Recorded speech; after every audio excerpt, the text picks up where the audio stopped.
महेश सानपने सुरू केलं। एका नदीवर एक पर्यटक जात नव्हता, निलेशजी, एका नदीवर एकही पर्यटक जात नव्हता। आता त्या नदीवर 3 लाख पर्यटक जातात। त्याच्या बाजूला देवकुंड नावाचा धबधबा आहे, कुंडलिकेच्या बाजूला। तिथे 5 लाख पर्यटक दरवर्षी जातात। गावकरी 300 मुलं गाईड म्हणून काम करतात। 300 रुपयाचे तिकीट 10 कोटी रुपये 4 महिन्यात जमतात। आणि एका गावाची इकॉनॉमी 25 कोटीची आहे। आणि सगळी मिळून एक 60-70 कोटीची इकॉनॉमी या महेश सानप आणि तिथल्या सगळ्या मुलांनी, प्रत्येक मुलाच्या हातात आयफोन आहे आणि मुलंच मार्केटिंग करतात कोलाडचं। आणि हे सेंटर तिथले एक नेते आणि एका बाहेरच्या कॉन्ट्रॅक्टरला हाताशी धरलं, टेंडर काढलं जलसंपदाचं आणि त्या सगळ्या मुलांना बंद करायला, म्हणजे मदत करत नाही इथपर्यंत समजू शकतं। पण जेव्हा आमची मुलं उद्योग निर्माण करतात त्यांना करू दिला जात नाही।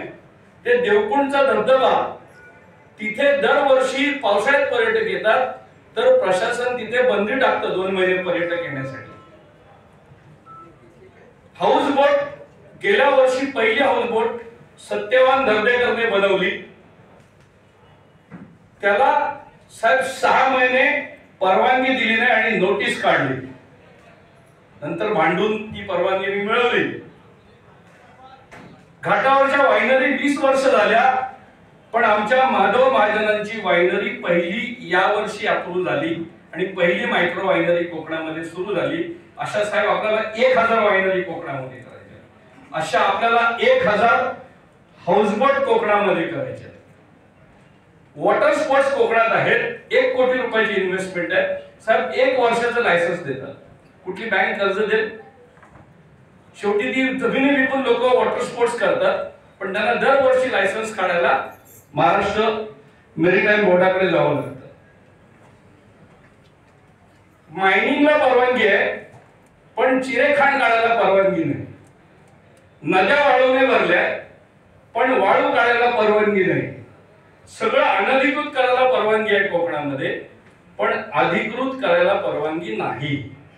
अशा सगळ्या उद्योगांची स्थिती। आणि मला कोकणात फिरताना निलेशजी, हे सगळे हतबल झालेले लोक मला भेटतात की ते इतके परिश्रम करतायत, सबसिडी नाही गव्हर्नमेंटची, कुठली स्कीम नाही, सगळे घाटावरचे अधिकारी ते राबवू देत नाहीत कुठली स्कीम। वरना जिल्हा बँक सुद्धा साहेब, विथ डू रिस्पेक्ट, तुम्ही जे लक्ष इथल्या तरुणांकडे द्यायला पाहिजे ते देत नाही, असं माझं म्हणणं आहे। आणि असं असताना सुद्धा माझा तरुण जमिनी विकून कुठून तरी पैसे ऑर्गनाइज करून उद्योग करतोय आणि त्याला काम करू दिलं जात नाही।